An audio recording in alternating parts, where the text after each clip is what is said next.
right now for that topic we need to consider rectangular मतलब working जो हम कर रहे हैं रेक्टेंगुलर जो बेसिक कोऑर्डिनेट सिस्टम जो है कार्टेशियन या रेक्टेंगुलर कोऑर्डिनेट सिस्टम में उसमें हम एक रेक्टेंगुलर लूप अज्यूम करते हैं जिसकी लेंथ जैसे आपको दिख रही है, ठीक है, दैट इज एल और विड्थ जो है वो डब्ल्यू कंसिडर की गई है, ठीक है।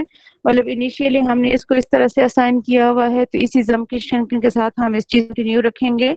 आप मतलब कुछ और विड्थ को या ब्रेड्थ देते हुए बी भी ले सकते हैं, एल की जगह आप कुछ और भी ले सकते हैं, लेकिन यहाँ पे जैसे वो की गई है। So that being a rectangular loop that is W and width is W and length is L.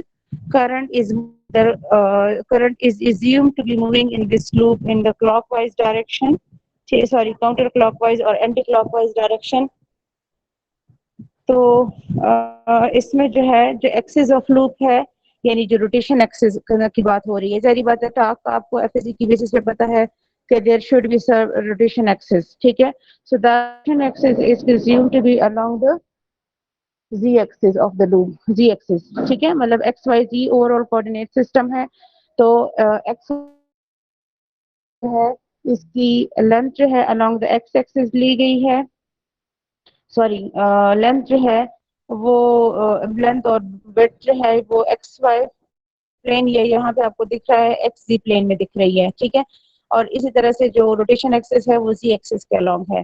So now we are going to assume that the loop is free to rotate about the z axis. We consider that this current carrying loop means right now this is assumed to be working as a magnetic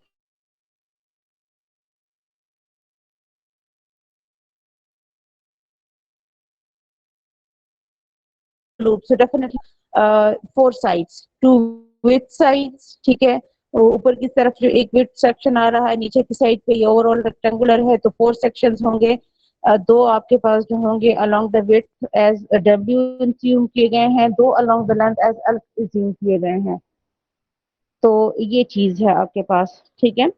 so starting with the first side that is assumed to A B overall loop के four sections को ये rectangular symmetry को जो है cover कर रहे हैं।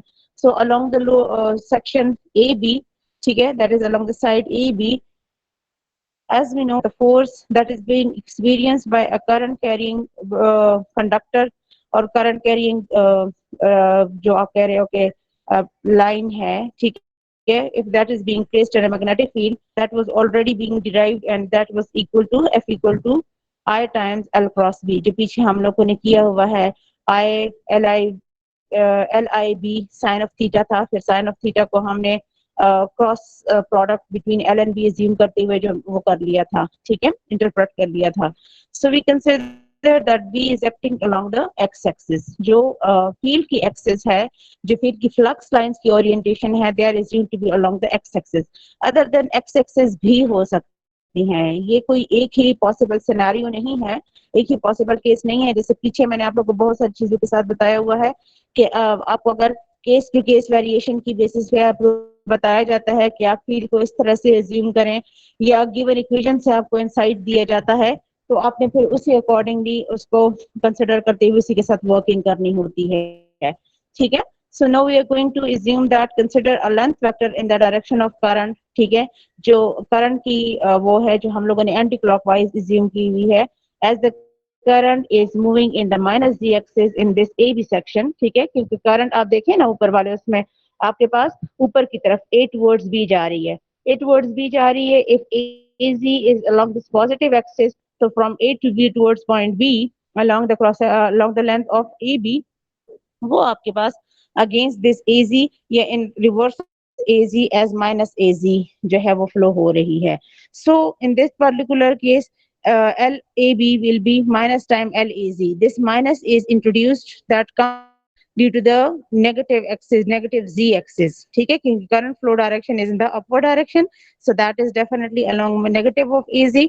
So that's why we are having a negative with overall approach of when we were calculating for the length section along the line AB. So FAB यानी हर चार sections पे आपके पास आपने force करनी होगी और उन सारों को एड अप करेंगे तो फिर आपके पास टोटल फोर्स आएगा। सो फर्स्ट सेक्शन इन्होंने ए बी का जो लिया हुआ है, सो उसमें आपके पास एल ए बी भी आ गया है, बी भी आ गया है। So you have derived the FAB as minus BA times BIL AY because over here we are involved with the cross product of AZ cross AX। ठीक है, दिख रहा है ना आपको इस इक्वेशन में क्लियरली कि this is AZ cross AX। So AZ cross AX is AY, positive AY। ये माइनस साइन अगेन वही माइनस L की वजह से है। ठीक है, साइड BC को जब आप देखते हैं तो वहां पे आपके पास क्या है कि वहां पे लेंथ आपके पास along the negative of X axis function कर रहा है। ये देखें BC की जब बात हो रही है, अगर AX का ये पॉजिटिव एक्सिस है so along the BX BC you are moving from B towards C, आपके पास जो है negative sense of X axis involve है। so minus time L along X आपके पास for the length along BC आ रहा है, so F across BC is I times LBC cross B। B तो सारी बात है आपके पास थ्रू आउट वही रहेगा ना, ये तो नहीं होगा कि सेक्शन टू सेक्शन इसका बिहेवियर डिफर करता जाएगा, उसमें नहीं होगा। जो चेंजेस आ रही हैं for overall F that is due to the different section of L across that particular length। ठीक है, so उस साइड से आपके पास FBC is derived to be, अब यहाँ पे देखें AX cross AX is involved, so definitely वो आपके पास क्या है, that is a null, क्योंकि क्रॉस ऑफ द सेम या align components results into zero. जो अलाइन कंपोनेंट्स हैं उनका सिर्फ डॉट प्रोडक्ट फिजिबल होता है, cross product result into zero. और जो ऑर्थोगोनल कंपोनेंट्स या परपेंडिकुलर कंपोनेंट्स होते हैं उनका सिर्फ क्रॉस प्रोडक्ट होता है, उनका डॉट प्रोडक्ट जीरो हो जाता है। ठीक है ना, बिकॉज साइन ऑफ आपके पास 90 की इन्वॉल्वमेंट मैक्सिमम होती है, या other than 90 but greater than zero आपके पास में कोई ना कोई रिजल्ट देता है। जबकि कॉज ऑफ जीरो जो है वो जीरो होता है, वन होता है, यूनिटी या मैक्सिमम होता है, और cause of any other value greater than zero आपके पास जो है in between 0 to 90 zero result करता है। ठीक है, इसी तरह से अक्रॉस CD को जब आप देखते हैं सो दैट इज BIL AY, और जब DA को देखते हैं तो again that is zero. So force on the side AB is minus AY and derivation on CD is plus AY. So the loop will rotate in clockwise direction। ये जैसे आपको उसकी टर्म में दिखाया गया है कि EB पे जो आपके पास आपको फोर्स दिख रही है that is along positive sense of negative sense of AY, और CD पे जो है across as a positive sense of AY। तो एक को एज अ डॉट शो किया गया है, इसको क्रॉस शो किया गया है। जो डॉट जो है ये आपके पास आप एक तरह से आप कह सकते हैं आउटवर्ड बिहेवियर शो कर रहा है। जो आपको टिप दिख रही है, जो डॉट दिख रहा है that is actually for the head of the corresponding current flow arrow. ठीक है, और जो क्रॉस आपको दिख रहा है that is for the tail of corresponding current flow arrow. ठीक है ना, ये तो FSC के उससे भी आप देख चुके हो, लेकिन अगेन यहाँ पे उसका मैं वो दे रही हूँ। So half of this width is involved for the working with that of the toward the section of AB, and half of the width in the negative sense of W जो है वो आपके पास towards that of the CD function कर रहा है। So as a calculation for the torque, you are going to have on the one of them, one of the section is along AB and the other one is along CD। ठीक है, so AB पे जो function कर रहा है, जो आपके पास क्या होता है, इसको हम क्या कहते हैं, मोमेंट आर्म। ठीक है, जो moment arm times corresponding force है वो आपके पास टार्क का रिजल्ट करता है। राइट, सो वो चीज आपके पास आ रही है TAB, this is T for the torque. Tau भी लिख सकते हैं T की जगह, ज्यादा प्रॉपर जो रिप्रेजेंटेशन है वो टॉ ही है। ठीक है, जो एक मेरे ख्याल से ग्रीक वर्ड है। सो W/2 into F of AB।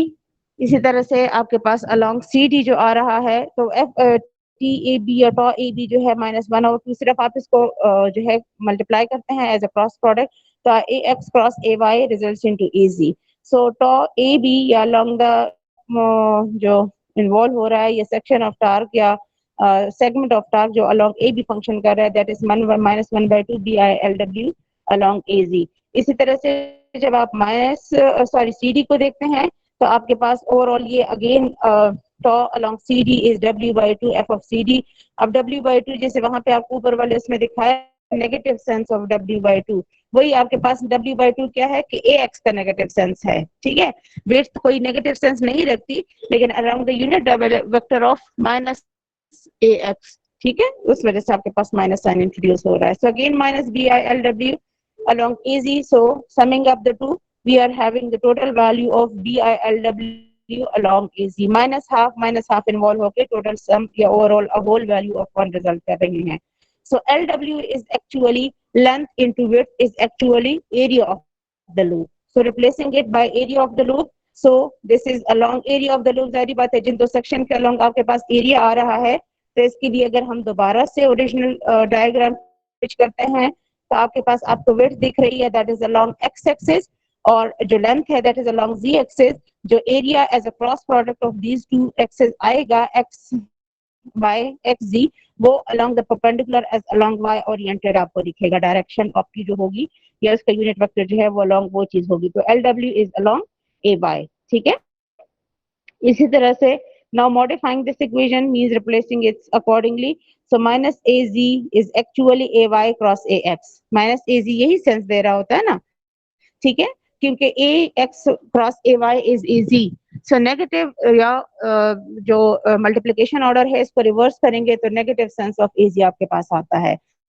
सो आपके पास एल डब्ल्यू की जगह ए आ गया है और ए वाई क्रॉस ए जी जो लिखा गया, A Y cross A X जो लिखा गया है for the negative sense of A Z, वो आपके पास उसी तरह से मतलब नेगेटिव सेंस रखने के लिए. सो फर्दर इन्होंने मॉडिफिकेशन के तौर पे ही रखा हुआ है कि इफ ए वाई इस जैसे ऊपर मैंने लिखा है that is along A is if the area is along A Y, so B is definitely, start में हमने कहा था कि B was along ax, so that is being replaced by I times a, यानी जो करंट फ्लो हो रही है करस्पॉन्डिंग एरिया में से, ये ओवरऑल रेक्टेंगुलर लूप में से, coming up with the two product of the two sections as LW as area, तो वो आपके पास शो कर रहा है as m cross b. ठीक है, तो ये आपके पास जो है I think this is being known as इसकी एक मिनट मैं वो बताती हूँ कि this equates to, this actually equates to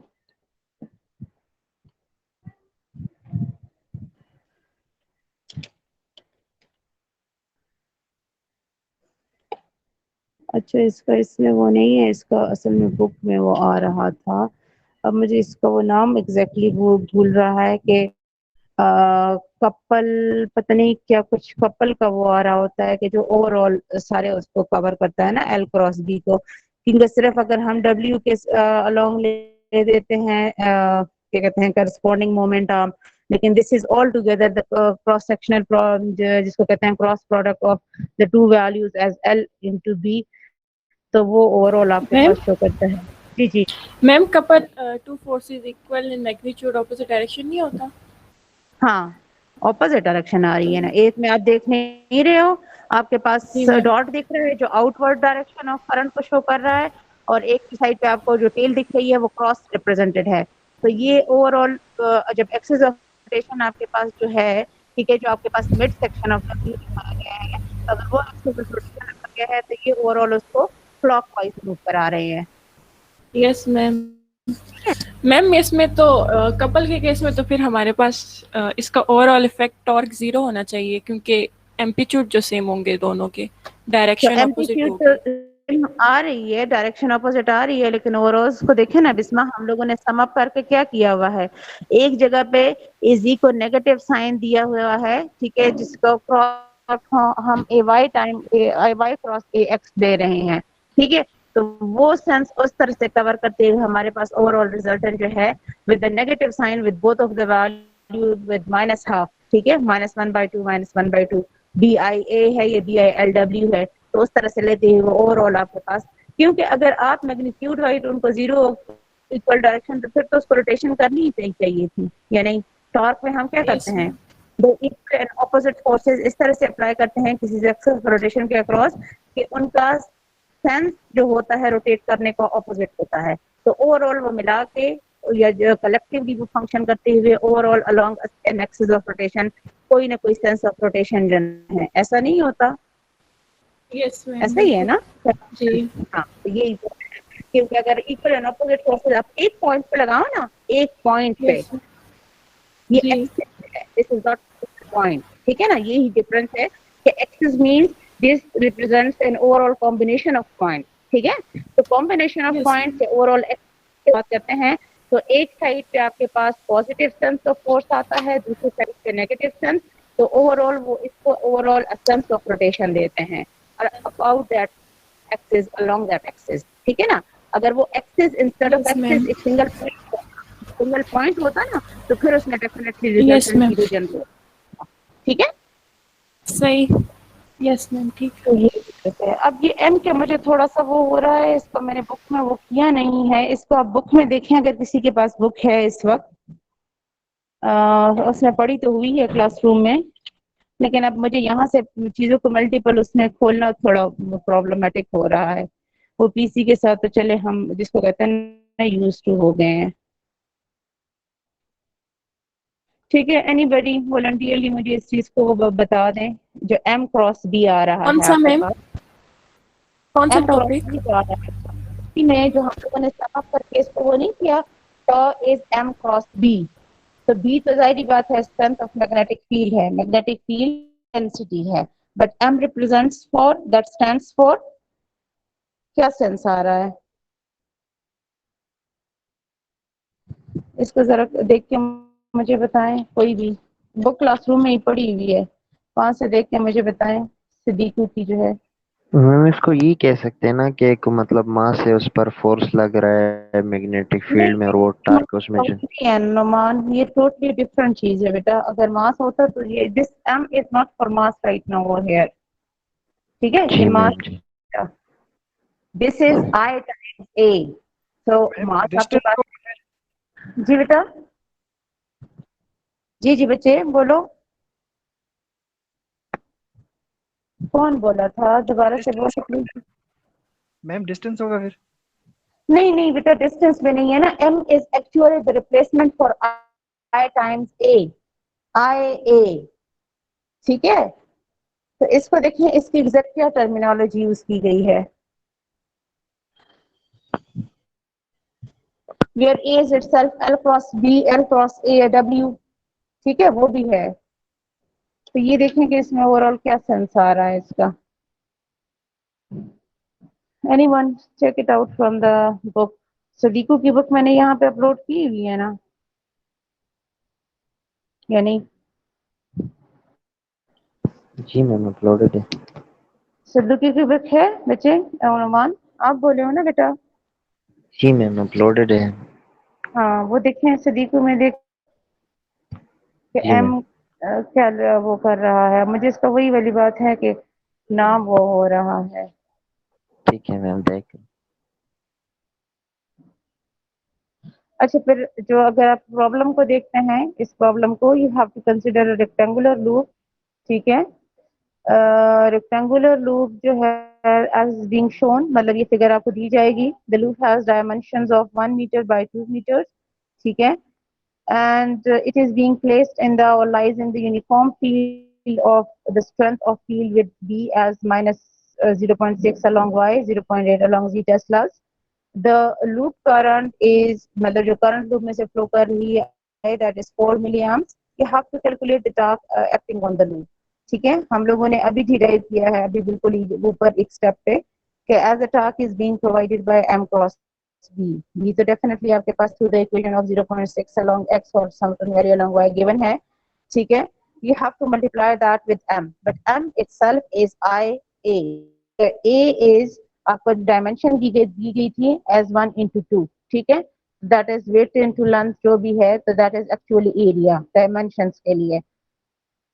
So get it multiplied, multiply with the value of the current as 4 milliamps. So you are going to have m value as 8 milli, जो भी मतलब corresponding इसका unit है along AZ. Then the corresponding equation that was being provided at the top of the solution, that is m cross b. So b आपके पास minus 0.6 along y plus 0.8 along z. So get it multiplied, az cross ay will result into something, but az cross az जो second component होगा that will result into 0. So 8 multiplied by 0.6 minus times 0.6 is z cross ay, ये आपको result दे रहा है as nanometers, ठीक है। This much along x 4.8 मिली आ रहा है आपके पास, ठीक है, 10 power minus 3 मिली न्यूटन मीटर along x, ठीक है। मतलब ये आपके पास, अब न्यूटन देखें इस, तो मीटर आपके पास, अब मीटर जैसे आप लोग नीचे कह रहे थे ना के correspondingly that will be result of जो मास या वो है, तो वो चीज यहाँ पे वो नहीं हो रही। फोर्स एम इज फॉर जो डिस्टेंस आर्म या जिसको आप कहते हैं मोमेंट आर्म, वो चीज है। तो टॉर्क आपके पास मोमेंट क्या कहते हैं force times moment arm result करता है एन इंटू एम, ठीक है, न्यूटन मीटर्स प्रोनाउंसिएशन में अगर हम इसको यूनिट्स को करते हैं, प्रोनाउंस आउट करते हैं। किसी ने देखा है उस चीज को? चीज थी एम, M क्रॉस B है मैम। एम क्रॉस बी है बिस्मा, लेकिन एम क्या था बुक में देखा है किसी ने? यस मैम मूवमेंट के लिए magnetic torque and movement. Magnetic torque and moment. Yes ma'am, यहाँ पे यही लिखा हुआ है कि T is equal to M cross B, और उसके जो मतलब वो दिया हुआ है ना मैग्नेटिक डाइपोल मोमेंट वो के मैम लिए जो मैग्नेटिक डाइपोल, मैग्नेटिक डाइपोल, ये डाइपोल उसके लिए वो आ रहा है, ठीक है। तो M is G for magnetic dipole. Dipole वही सेंस होता है ना, जैसे पीछे अगर हम लोगों ने इलेक्ट्रिक डाइपोल की बात की थी, इलेक्ट्रिक डाइपोल में आपके पास क्या सेंस था? What was the sense of dipole? Why that was being called as dipole? अब मैग्नेटिक डाइपोल के साथ मैं उसको रिलेट करके बताती हूँ क्या सेंस था वहां पे। बिस्मा आप बताओ बच्चे। इलेक्ट्रिक कौन सा डाइपोल मैम? की जब हम इलेक्ट्रिक डाइपोल की हम लोगों ने बात की थी, इलेक्ट्रिक डाइपोल हम लोगों ने पढ़ा था ना, मैम। हम लोगों ने यही मैम फाइनल कौन सी term. Sense? Electric dipole, define electric dipole. Electric dipole क्या चीज थी जो हम लोगों ने गो थ्री की हुई है इसी मैम फाइनल टर्म में? पोलराइजेशन से जो प्रोड्यूस होता है। मैम पोलराइजेशन से जब हमारे पास दो चार्जेस होते हैं, मैम ऑपोजिट चार्जेस जब होते हैं सेपरेट बाय जब डिस्टेंस डी, तो उसके इलेक्ट्रिकली वो दरमियान ऑपोजिट सेंस हो जाता है, या पॉइंट चार्जेस की टर्म में हम लोगों ने कहा था एक प्लस क्यू था एक माइनस क्यू था, ठीक है। तो वो plus Q minus Q yes का ma'am. Overall combination for the total value of Q such that upper half as positive function कर रहा था, lower half as negative function कर रहा था। तो उनका ओवरऑल जब हम स्टडी कर रहे थे for the combined behaviour of plus and minus such that दोनों को हमने इक्वली डिस्टेंट लिया था, ठीक है ना। वहां पे जो एक्स्ट्रा डिस्टेंस, यस मैम, तो हाँ, उनका जो मिड जो ओवरऑल कॉम्बिनेशन था वो उसको हम इलेक्ट्रिकली जब डायपोल के तौर पे S plus Q and minus Q जब आ रहे थे, तो मैग्नेटिक पे डायपोल जो आपके इफेक्ट। पास क्या है? हाँ बिल्कुल। तो आपके पास यस अब इलेक्ट्रिक डायपोल किस, सॉरी मैग्नेटिक डायपोल किस तरह से आ रहा है कि यहाँ पे आपके पास जो मेन वैल्यू है जिसकी वजह से, जैसे हम लोग तो कह रहे हैं ना कि आपने ही बात की है कि मैग्नेटिकली दोनों वैल्यूज मैग्नीट्यूड वाइज सेम है, लेकिन overall behaviour wise as positive negatively, so cancellation should be there, but this is the role of the moment arm, ठीक है, जो एक साइड पे पॉजिटिवली और दूसरी साइड पे नेगेटिवली फंक्शन कर रहा है such that the force product through that arm with respect to the axis of rotation जो है उसके रिजल्टेंट को ओवरऑल सम अप कर रहा है। ओवरऑल इंडिविजुअल अगर हम देखें ना, जैसे मैंने कहा तो अगर इंस्टेड ऑफ एक्सिस एक पॉइंट सिंगल पॉइंट होता तो फिर इसका result same behaviour same magnitude and opposite direction के सेंस में नेगेटिव जीरो आना था, लेकिन yes getting multiplied with a moment arm positive sense on one side and negative sense on the other side, so such that the resultant results into some value that is the summation of the two negative values or some sense में जब आपके पास anti clockwise sense हो, जब आपके पास clockwise sense है तो negative sense of overall half आ रहा है।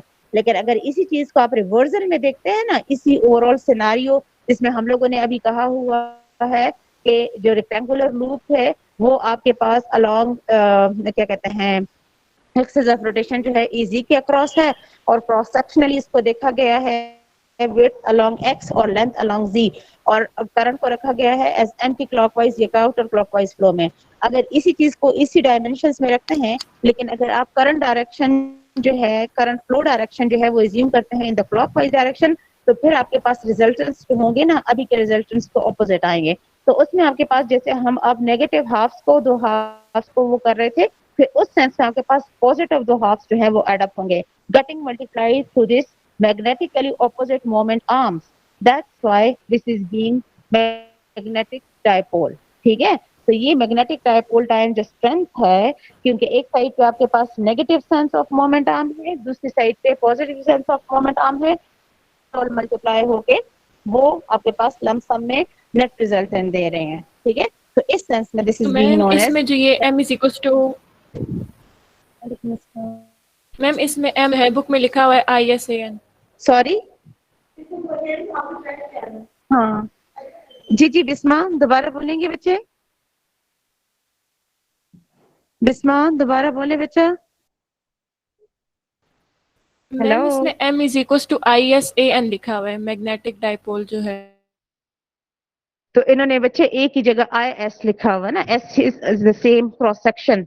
मैंने तो इस साथ में कहा था ना, लेंथ को आप L लें, विड्थ को W लें, इसकी जगह कुछ और भी ले लें, तो एरिया को भी as a multiplication of two values एक ही जगह कुछ और भी रिप्रेजेंट कर सकते हैं। AN is actually, that is actually I के लिए तो आप कोई सेंस रख रहे हो ना, लेकिन एक्चुअली जो S का सेंस है ना, that is defining this AN which is easy in our case, ठीक है ना।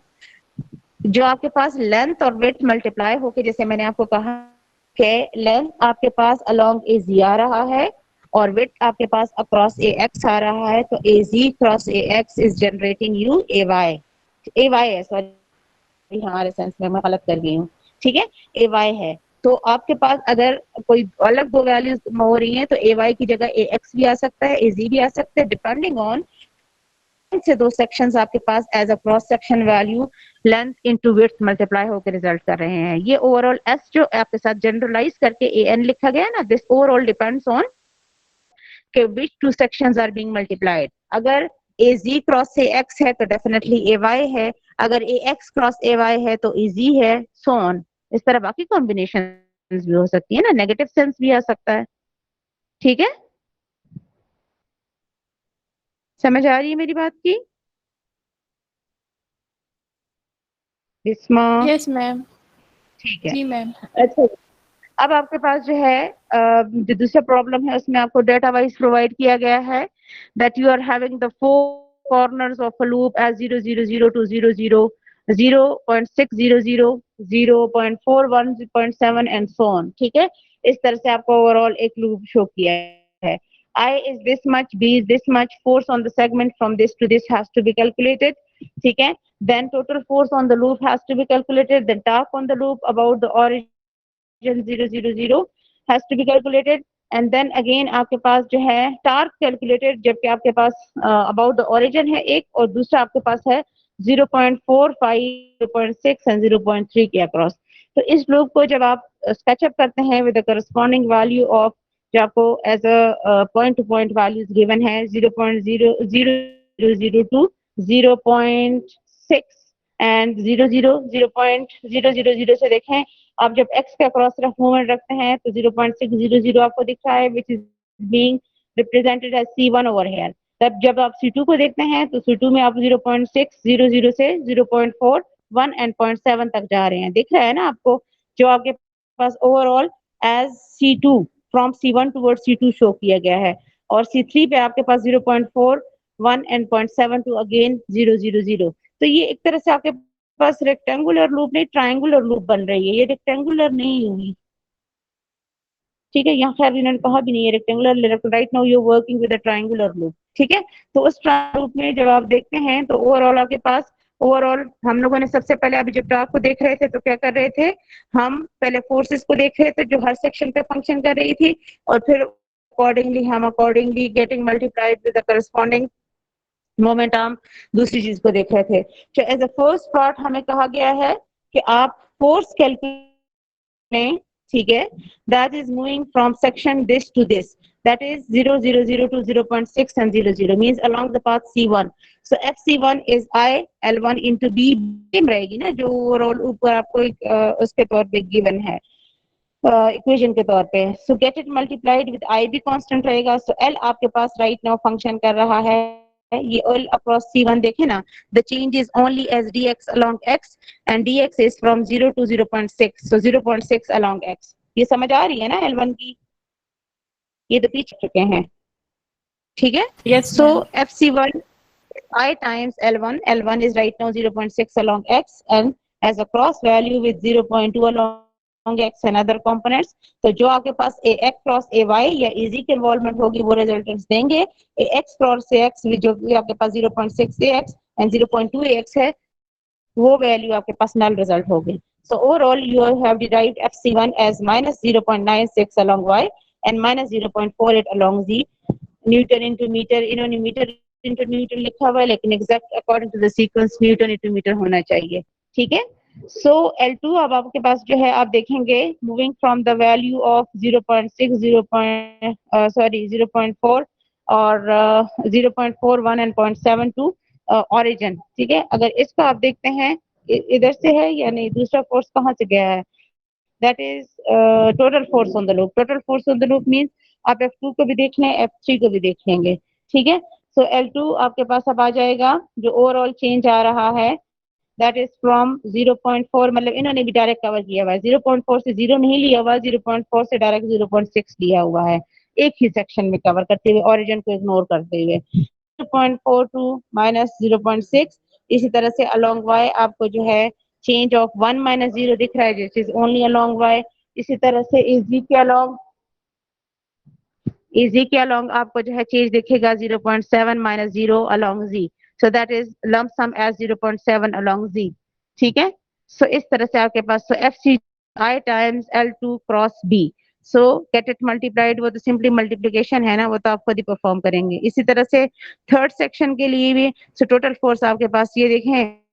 अब देखें बिस्मा, इंस्टेड ऑफ वो अगर आपके पास दो एक्सिस के अलोंग मूवमेंट्स दिख रही हैं और ओवरऑल दोनों इक्वल एंड ऑपोजिट सेंस में आ रही है, तो आपके पास टोटल एफ जो है वो रिजल्ट कर रहा है 0. लेकिन वो वाला सेंस नहीं है. अगर आप ओवरऑल इन वैल्यूज को देखें ना, so one is negative sign of 2.16 along x and इसी तरह से 0.48 along Yes. y and 1.92 along z. ठीक है. सो ओवरऑल अगर इसको सम अप करके देखते हैं, तब आपके पास net value of f for C1 C2 C3 overall results into 0. ठीक है. हाँ, ये ओवरऑल 0 फंक्शन कर रहा है इस केस में. ठीक है. जी मैम. क्योंकि इसमें अगर आप हमारे पास टॉर्क वाला, अभी हम टॉर्क वाले इस पे नहीं गए. Right now we are dealing with the forces only. So the net force overall on that rectangular route when summing up all the three section values, ये सेगमेंटल वैल्यू हमारे पास F0 बन रहा है. जो आपके पास थर्ड पार्ट है, C पार्ट है, for there you need to derive a torque that is acting on about the origin. About the origin means के वही 0 0 0 के अक्रॉस. तो 0 0 0 क्रॉस मतलब आपके पास अगर आ रहा है तो that is m into b. m is to be derived, that is I times a. I आपके पास l into w जो आ रहा है n into adjacent vectors. ठीक है. कोई भी दो adjacent vectors मतलब a adjacent vectors मतलब means इसमें आपके पास adjacent arms जो आ रहे हैं, C1 C2 हो सकता है, C2 to C3 हो सकता है, C3 to C1 हो सकता है, कोई भी दो एडजेसेंट उसको आप देख लें. ठीक है. तो इन्होंने ओवरऑल इस चीज को देखा हुआ है 0.600 से -0.2 एंड 0.7 को देखा हुआ है. मतलब ये वो दो एडजेसेंट जिसको हम कह रहे हैं C1 और C3, उनको कंबाइन किया हुआ है. C2 और C3 भी हो सकते हैं, C1 और C2 भी हो सकते हैं. ठीक है ना. इन्होंने one of the two adjacent combination रखी हुई है जो कि C1 और C3 है इस केस में. ठीक है. तो उससे आपके पास A आ गया है, A को मल्टीप्लाई किया है I के साथ और then as a cross product with that of B दिया हुआ है. B के ऊपर जो इक्वेशन प्रोवाइडेड है उसी के साथ. ठीक है. तो ये आपके पास corresponding torque value, certain value along X, Y and Z दिख रही है आपको. ठीक है. जी मैम. क्लियर यहाँ तक? यस. अच्छा जी. अब दोबारा से दूसरे उसको देखते हैं.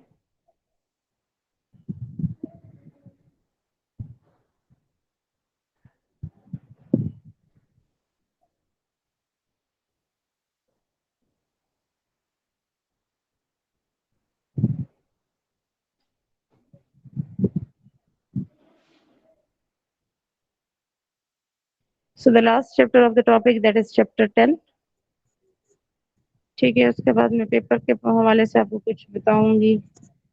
ठीक है. क्योंकि पेपर एज फॉर एज अभी तक इन्फो की बेसिस पे ऑनलाइन ही है, लेकिन इस दफा एमसीक्यूज बेस का मतलब मैं अपना एमसीक्यूज बेस पेपर नहीं बनाऊंगी. ठीक है. उसमें डेरिवेशंस भी होंगी. Derivation ma'am intermediate. तो फिर टाइम ज्यादा दीजिएगा मैम. ना वो तो फिर टाइम जाहिर ही बात है बिस्मा, अराउंड अबाउट 2 आवर्स तक का वो रहेगा ना.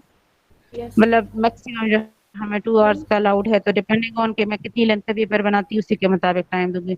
पेपर हम पहले खुद सॉल्व करते हैं बच्चे, फिर आप लोगों को अपने टाइम से जितने टाइम में हम सॉल्व करते हैं ना उसके अकॉर्डिंग आधे घंटे 40 मिनट्स का आप लोगों को वो दिया जाता है तब तक। ठीक है मैम हमें तो मैम सोचना पड़ता है ना ज़्यादा। हाँ हाँ मैम फिर हमें थोड़ा ज़्यादा टाइम दीजिएगा।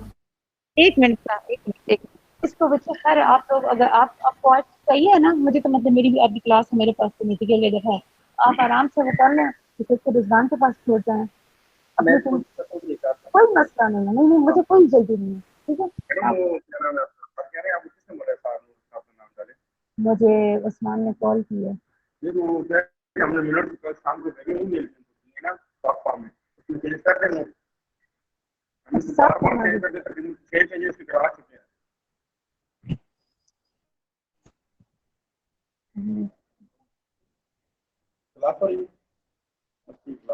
मैं आती हूँ आपकी तरफ ठीक है आप आराम से इधर उस्मान इनके साथ होता है ना मुझे नहीं पता कोई बंदा है असिस्ट करता है इनको ठीक है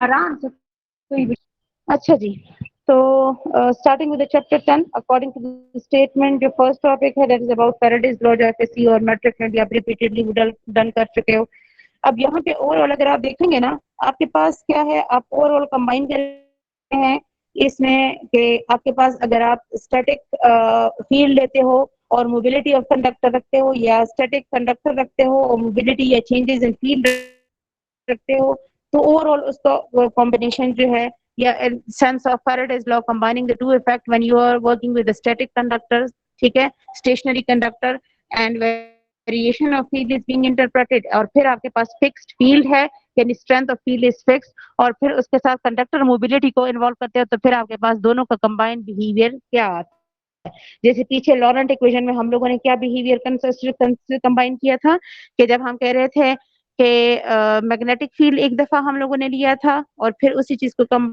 with the combined effect same sense of electric field तो दोनों को जब हम लोगों ने किसी स्टेशनरी उसके लिए कोई एक फिक्स्ड वैल्यू ऑफ क्यू के लिए इंटरप्रेट किया था तो कंबाइंडली जब एक पॉइंट एक क्यू चार्जेस पे कंबाइंड बिहेवियर ऑफ इलेक्ट्रिक और मैग्नेटिक फील्ड को कम अप कर रहे थे और उस चीज को सॉल्व कर रहे थे तो हमारे पास लॉरेंट इक्वेशन डिराइव हुई थी तो आज के जो है फेराडेज अप्रोच से या फेराडेज लॉ जब हम आइदर सेंस ऑफ चेंजेस देखते हैं मैग्नेटिक फील्ड में कि जब फिक्स्ड फील्ड रखा जाता है और मोबिलिटी ऑफ कंडक्टर इनकाउंटर होती है या कंडक्टर स्टेशनरी रहता है और चेंजेस इन फील्ड इनकाउंटर होती है तो दोनों फैक्टर्स जो हैं वो कंबाइन होके ओवरऑल क्या रिजल्ट करते हैं ये लो आपके पास वो चीज डील करा रहा है ठीक है so based on the statement a time varying magnetic field produces an inductive motive force EMF which may establish a current in a suitable जैसे हम कहते हैं ना कि जब करंट फ्लो होती है तो मैग्नेटिक फील्ड जनरेट होता है अगर इसको कन्वर्सली या वाइस वर्सा के सेंस में हम देखते हैं तो हम कहते हैं कि अगर मैग्नेटिक फील्ड में आप कोई कंडक्टर प्लेस करते हो तो डेफिनेटली उसमें से करंट फ्लो ओरिजिनेट होती है या that establishes a current flow in that particular close circuit तो मतलब कंडक्टर जो है वो actually as a close circuit के तौर पे फंक्शन होना चाहिए So an electromotive force is merely a voltage that arises from the conductor moving in a magnetic field or from changing magnetic field. So mathematically, EMF is negative sense of change of variation of flux. ठीक है? With this negative sense is based on the Lenz's law, which means कि जो भी origin for this change function कर रहा है उस change को ये अपोजिशन रखता है ठीक है ना उसको अपोज करता है यानी उसको निगेट करने की या उसको जीरो बनाने की कोशिश कर रहा है वही इनर्शिया जो हम नॉर्मली वो करते हैं ना क्या प्रूव करते हो इनर्शिया क्या करता है वो कोशिश करता है कि आपको दोबारा से आपके ओरिजिनल बैक सिचुएशन में लेके आए ठीक है तो ये भी एक तरह से वही अप्रोच है जो लेंस लॉ इसको इंटरप्रेट कर रहे हैं कि negative sense is according to the Lenz law and it is due to the कि जो एजेंसी इस चेंज को कॉज कर रही है उस एजेंसी को ये अपोजिशन में रखता है या उस चीज को नेगेट करने की या नल बनाने की कोशिश करता है ये बैक स्टेट ओरिजिनल स्टेट में ले जाने की कोशिश करता है so this is if there are n number of terms so that n times d phi by dt ठीक है एज वी नो पीछे भी हम लोगों ने देखा हुआ है that phi is also the sine surface integral of v ये भी हम लोग पिछली क्लास में हम लोगों ने डील किया था putting this value in that of the above of d phi by dt. So integral अब मतलब जिसको कहते हैं ना रिमॉडिफाई कर रहे हैं minus d phi by dt या d by dt integral of v dot ds. We can modify this partial of integral of partial with respect to t of v dot ds. We also EMF can also be calculated on the basis of E dot dl. ठीक है ना, E dot dl भी हम लोगों ने deal किया हुआ है जब हम इलेक्ट्रिक फील्ड की बात कर रहे थे. ठीक है, तो वहां पे हम लोगों ने कहा कि close line integral of E that is into V और EMF. सो बाय स्टोक्स थ्योरम क्या करता है, जैसे हम लोगों ने पिछले उसमें भी जब हम स्टार्ट कर रहे थे और मैंने वहां पे आप लोगों से क्वेश्चन किया था कि स्टोक्स थ्योरम और डाइवर्जेंस थ्योरम में है कि स्टोक्स थ्योरम जो है वो किसी भी गिवन वैल्यू की surface curl of surface integral को रिलेट करता है with that of line integral. ठीक है, कर्ल तो definitely by definition deals with the curl और डाइवर्जेंस वो डाइवर्जेंस या डेल डॉट और जो आपके पास स्टॉक है डेल क्रॉस जिसको हम कर्ल कहते हैं. Del cross is being known as curl और del dot is being known divergence. ठीक है, तो वो अप्रोच की बेसिस पे, लेकिन स्टोक्स थ्योरम रिलेट करता है लाइन इंटीग्रल को सरफेस इंटीग्रल से और डाइवर्जेंस थ्योरम रिलेट करता है सरफेस इंटीग्रल को with higher as volume integral. So another approach is being modified on the basis of Stokes theorem. So E dot dl is curl of E ds. Yani line integral of E is now being related with curl of surface integral of curl of E. So comparing the two, ठीक है, आपके पास आ जाता है del cross या curl of E ds. Comparing अब मतलब इस equation को जब आप कंपेयर करते हैं with the above one as is being 2, ठीक है, so comparing 2 and 5 we are having this one जिसमें आपके पास integral of both sides involvement हो रही है. सो ये being left with curl of E. ठीक है, फिर डेल क्रॉस जो है curl of E equals to B dot ds, sorry partial of B dot ds, B with respect to T, B dot ds फिर कह रही हूँ कर्ल विद रिस्पेक्ट टू ये सरफेस इंटीग्रल बोथ साइड्स पे involve है ना. सो अगर उस चीज को कॉमनली आप निग्लेक्ट करते हैं कैंसिल आउट करते हैं, सो ये being left with curl of E on right hand side and partial of B with respect to T on the right hand side. So इसी को थोड़ा और मतलब left right rotation रख के इस तरह से लिखा हुआ है. This is the last equation of Maxwell's series being known as Maxwell's 4 equation. Similarly, Faraday's law also states यहाँ पे आपके पास क्या है, rate of change of magnetic field. The conductor is being assumed to be या जो क्या कहते हैं loop है that is assumed to be fixed. लेकिन अब हम कंडक्टर को मूव करेंगे और फील्ड जो है वो आपके पास फिक्स रखा जाएगा. If a conductor is going move constant magnetic field and EMF is being generated in this conductor, so we have to assume a conductor. अब यहाँ पे कंडक्टर की जो मूवमेंट रखी गई है जो आपको V दिख रही है, स्लाइडिंग बार दिख रहा है, this is a conductor.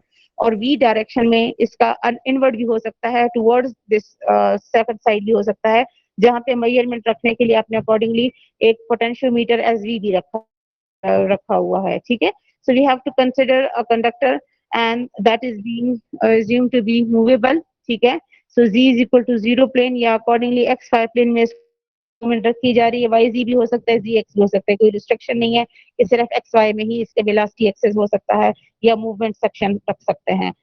According to the Faraday's law, again EMF is minus d phi by dt, phi is B times A, where A is right now in this particular section. D आपके पास जो है आपको height दिख रही है या along the x axis जो D prime आपको दिख रहा है, ये इस तरह से आप एक तरह से हाइट या लेंथ ले सकते हो और y के अलावा आपको इसकी वो दिख रही है. तो एक्चुअली D में चेंजेस नहीं आ रही, दिस इज y जो कभी श्रिंक कभी एक्सपेंड हो रहा है. So D times y overall result कर रहा है, which in which D is again D prime is again a constant, लेकिन जो y है वो differently vary हो रहा है. So phi right now is dy to D prime. So equation 1 becomes equation 1 आपके पास d phi by dt जो ऊपर given है, that is d phi by dt of dy d prime. So जैसे मैंने बात की है ना कि changes d to y है, so dy by dt आप इसको remodify कर रहे हो ना, minus b times d prime is the fixed. ठीक है, because fixed magnetic field है और height या length उसकी as रखी जा रही है, जो वेरिएशन है वो only along the y axis, कभी shrink कभी expand हो रही है. So dy by dt is being defined as velocity. So we are having minus b d prime times v. It should be noted that we are moving the conductor in a direction of unit vector ay. दिख रहा है ना आपको, जैसे मैंने आपको यहाँ पे दिखाया है along the direction of phi, इसकी जगह कोई और भी हो सकता है लेकिन by convention इसके across रखा है. So it means that if we are moving free charges in the direction of y, whenever charges are moved in a magnetic field, force is being exerted on the charges. so that Fm, that means force due to the magnetic field is Q time V cross B, जो पीछे हम लोगों ने derive किया हुआ है, वही Laurent equation की जो बात कर रही हूँ. Then net EM is motional intensity, मतलब आउट करने के लिए, डिफरेंशिएशन रखने के लिए. Then EM is FM by Q, ऐसा ही है ना. So EM is V cross B, ठीक है. मतलब EM आपके पास अकॉर्डिंगली जो FM है Q times V cross B divided by Q, तो you are being left with V cross B. So ये क्या आ गया है?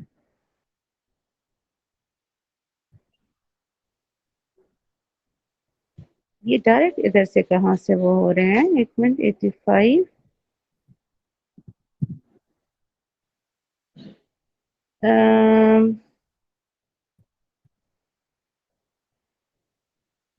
इसमें कुछ मिसिंग है या आउट ऑफ ऑर्डर है? नुमान बेटा इसमें कुछ वो तो नहीं हुई?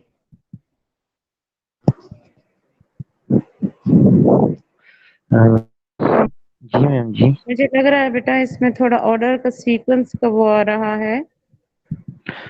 अभी मैं मैम वेरीफाई कर रहा हूँ अपने वो नोट्स के साथ, देख रहा हूँ शायद से पिक्चर तो मैं हाँ. सेम सही लेता हूँ.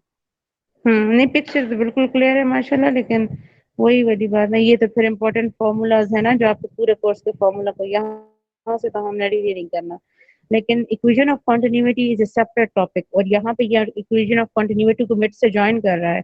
ये इक्वेशन ऑफ कॉन्टिन्यूटी जो है ना, जिसको हम करेक्शन ऑफ थर्ड इक्वेशन कह रहे हैं, जो आप खुद देख लेना, मतलब ऐसा इसमें कोई ऐसी वो नहीं है. इक्वेशन ऑफ कॉन्टिन्यूटी की डेरिवेशन में कराऊंगी, लेकिन ये जो है, लेकिन वो चीज उसके आगे जो है वो मिस कर रहा है, वो इसका सेक्शन है as far as I can guess about, वो इसका जी मैम सेक्शन. ये इधर वो नोट्स में मसला है, पेजेस आगे पीछे हुए हैं बहुत ज़्यादा.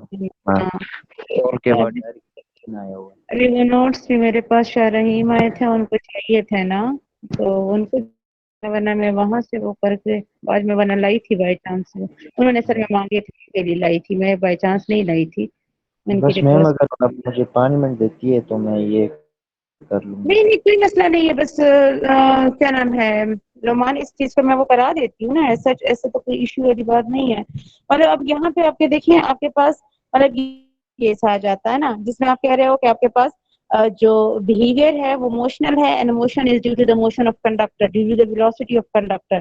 तो उसमें आपके पास ये चीज आ जाती है, ठीक है. सो ओवरऑल जब आपके पास ईएमएफ होगा ना, तो उसमें आपके पास ये दोनों वैल्यूज जो हैं, जो एक जगह पे हमारे पास चेंज ऑफ डी डी कहते हैं partial of B with respect to T का केस आ रहा था, ये वाला, ठीक है. ये दोनों केसेस आपके पास एड अप हो जाएंगे, क्योंकि ओवरऑल दोनों जो हैं वो रिजल्ट कर रहे हैं into a value of EM voltage, ठीक है. ईएमएफ को नॉर्मली हम जो मेजर अप करते हैं वो वोल्टेज के सेंस में मेजर अप करते हैं ना, तो ये सिर्फ आपके पास वो चीज दे रही है, ठीक है. इसमें सच कोई डाउट वाली कोई वाली और कोई बात है नहीं, ठीक है. ये देखें, अब यहाँ पे देखें, ये वहां से आगे ये है, ठीक है. ये आपको दिख रहा है ना अभी का पेज, मेरी स्क्रीन आप लोग के साथ शेयर हो रही है ना,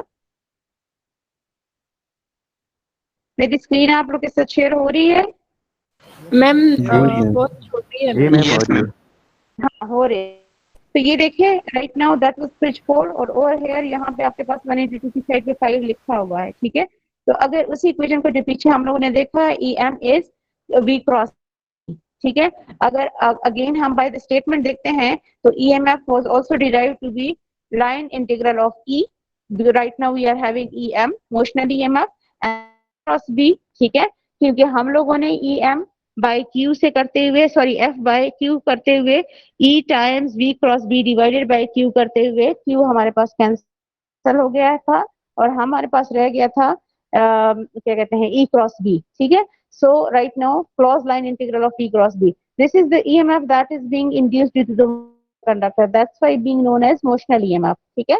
So combining the equation that was previously derived for the change of for the motional उसको motional नहीं कह सकते, for the changes of magnetic field, and right now for the changing of position of conductor. ठीक है. क्योंकि start में मैंने आप लोगों को बताया था ना Faraday's law overall combines the effect of the motional EMF known as due to the motion of the conductor, या changes in the magnetic field जब मोशनल ईएमएफ आप डील करते हो, मोशन ऑफ कंडक्टर रिज्यूम करते हो, तो आपने EMF जो मैग्नेटिक फील्ड होता है उसको फिक्स रिज्यूम किया होता है, और जब आप चेंजेस इन मैग्नेटिक फील्ड रखते हो तो फिर आपके पास आपने कंडक्टर को जो है वो स्टैटिक या स्टेशनरी रिज्यूम किया होता है।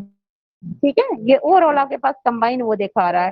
तो यहाँ पे ईएमएफ आपके पास कंबाइन होके changes with respect to the field as surface integral of partial B over T plus line integral of P cross B दिख रहा है। ठीक है ना, तो ओवरऑल ये आपके पास टोटल इफेक्ट या combined effect of motional EMF और चेंजेस इन मैग्नेटिक फील्ड का केस दिखा रहा है। ठीक है, तो यहाँ पे अब आपके पास जो डेटा है, oh dear, you are being provided with a field value of the certain equation, ठीक है, 6 cross 10 power 6 so on.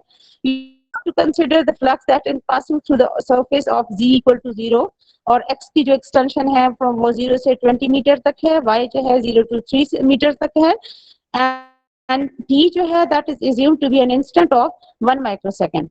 ठीक है, you have to calculate E dot dl, ठीक है, above surface जो आपके पास आपको दिख रही है सोल्यूशन में, that is z equal to 0 surface being given as ds by as dy dx dy along z. जाहिर बात है, जैसे अभी पिछले उसमें टास्क के उसमें क्या कहते हैं की है कि वहां पे i टाइम्स s लिखा हुआ है, तो सरफेस एरिया को as a surface first subscript के तौर पे बाद जगह पे s लिखा जाता है, x क्रॉस y या जो भी करस्पॉन्डिंग दो सेक्शंस के प्रोडक्ट के तौर पे आ रहा है, या समटाइम्स आप a लिखते हो।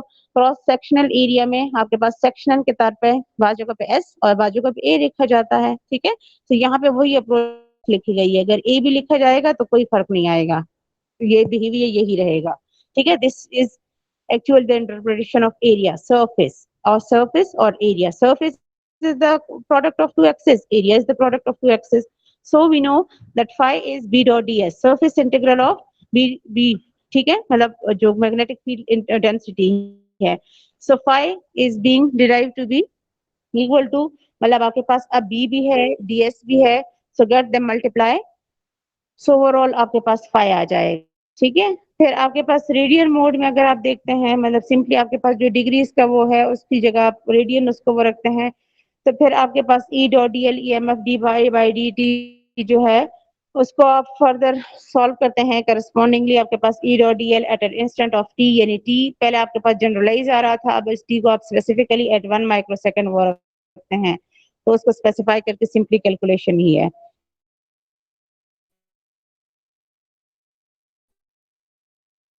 ठीक है, so this much value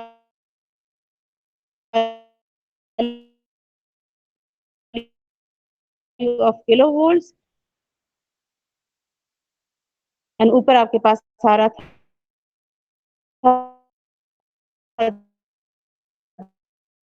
this much value of milliwebers। ठीक है, है वो वेबर्स में आता। ठीक है, the total charge on free electrons inside the conductor that is assumed to be, मतलब कंडक्टर लिया गया है जिसमें करंट आई फ्लो की गई है। ठीक है, जो टोटल चार्ज एक्यूमुलेशन या टोटल स्टैटिक चार्ज इस पे एग्जिस्ट कर रहा है वो क्यू है। Let remove the electrons in direction outside the conductor, मतलब उसको इनसाइड भी ले सकते हो आउटसाइड भी ले सकते हो, यानी लीविंग करंट के साथ आप डील कर रहे हो। So I out is right now J dot D S, क्योंकि हम लोगों ने पीछे जे को डिफाइन किया था करंट पर यूनिट सरफेस। ठीक है, that was D I by D S. तो अगर क्रॉस सेक्शन क्रॉस मल्टीप्लाई करते हैं तो फिर j dot ds results into I. So right now we are assumed that direction is an out direction, so we are dealing with the out current. So out current is surface integral of J. ये current density है, J is current density. So according to the law of conservation of charge, current is equal to the rate of change, rate of decrease. Rate of change generalize हम करते हैं, लेकिन अगर you are dealing with the leaving current, so rate of decrease of current on that conductor. ठीक है ना, जो surrounding area है वहां तो इंक्रीज ऑफ करंट हो रहा होता है, increase of charges, rate of increase हो रहा होता है, लेकिन वी आर डीलिंग विद, लेकिन फिर आपके पास एरियल की सरफेस तो कोई कन्फाइंड भी नहीं है ना, कोई लिमिटेड है। So that's why we are dealing with a limited surface with a limited conductor. That's why we are working it out as a rate of decrease of charge from the conductor. So minor time dq by dt is I out. So comparing this one with that of the first one, is which is the surface integral of g equal to minus dq by dt. So according to the divergence theorem, again this ds surface integral of g is being related with its volume integral. So del cross del dot जिसको divergence of J कहते हैं, so equation becomes as del dot volume integral of del dot या divergence of J equal to minus dq by dt. If the volume charge density is being known, we can calculate the total amount of charge enclosed as, जो हम लोग कहते थे ना कि आपके पास है dq by dv is rho v, dq by ds is rho s, dq by dl is rho l. जो line charge density, surface charge density और volume charge density सेकंड या थर्ड चैप्टर में जब हम डील कर रहे थे, ठीक है. So D Q is right now in terms of volume charge density rho v dv, ठीक है. So d by dt integral of v dv, so we can multiply and integrate, ठीक है. So both involvements overall अगर आप comparison में देखते हैं, so you are being left with volume integral on both sides involved, del dot, ठीक है, जिसको डाइवर्जेंस ऑफ जे कहते हैं या जिसको डाइवर्जेंस ऑफ करंट डेंसिटी कहते हैं, that equates to partial of negative sense of partial with respect to t of rho v. This is known as equation of continuity. And regarding the derivation, this is also one of the important equation. ठीक है, अगर derivation wise हम देखते हैं, ये फिर correction है या ये इसी चीज को जो है करस्पॉन्डिंगली दूसरी ऑल्टरनेट फॉर्म में कन्वर्ट करने वाली बात है. जो आपके पास वो आ रहा है ना, क्या कहते हैं, रोल ऑफ रो वी है, ठीक है. इस चीज को रिप्लेस करके by the second alternate of E times action alter times E, उस तरह से रिलेट करते हुए आपके पास इसको डी में कन्वर्ट किया जा रहा है, ठीक है. ये तो किसी उसका वो है प्रॉब्लम का वो है. बस यहाँ पे हमारे पास ये चैप्टर भी खत्म हो गया है, ठीक है. ये जो इक्वेशन है इन दिस प्रॉब्लम है, इसमें आपको की वैल्यू फाइंड आउट करनी है, जबकि आपके पास करस्पॉन्डिंग गिवन जो केस है, case to case A B C, वो जो है किसी ने भी किसी Maxwell equation in the region where psi is equal to 0. Psi अब यहाँ पे आपके पास क्या है कि वही फंक्शन कर रहा है जो आपके पास मैग्नेटिक फील्ड की वो इलेक्ट्रिक फील्ड में आपके पास एप्सिलॉन का वो आ रहा था, ठीक है. बस ये आपके पास फिर overall summary of the all of the important वो है नहीं, लेकिन ये तो सिर्फ चैप्टर 1 का रखा गया. अच्छा, ये वो नुमान ने चैप्टर 1 का वो किया हुआ, बाकी सारे चैप्टर्स का है. इसमें तकरीबन 150 के अराउंड ओवरऑल आपके पास सारे वैल्यूज जो है वो सम अप के देते हैं, सारे फॉर्मूला, ठीक है बेटा. अच्छा, अब एज फॉर एज उसकी बात हो रही है क्वेश्चन पेपर की, ठीक है. फाइनलाइज तो वो नहीं मैंने किया, लेकिन मैंने अपने तौर से जो फाइनल टर्म का सोचा हुआ है मैं आपके साथ शेयर करती हूँ. लेकिन जारी बात है मुझे डिपार्टमेंटल वो भी उसमें लेनी पड़ेगी कि मैं उस चीज को फॉलो कर सकती हूँ, वो जेन्युइनली जस्टिफाइड है या नहीं. उसका मैं कुछ कुपोषण इंक्लूड करूंगी, शॉर्ट क्वेश्चंस या एमसीक्यूज टाइप चीजों का, लेकिन that will be one of the questions, ठीक है. लेट्स सपोज अगर मैं 4 क्वेश्चंस ओवरऑल रखती हूँ तो उसमें से एक क्वेश्चन जो होगा that will be about the MCQ portion, ठीक है.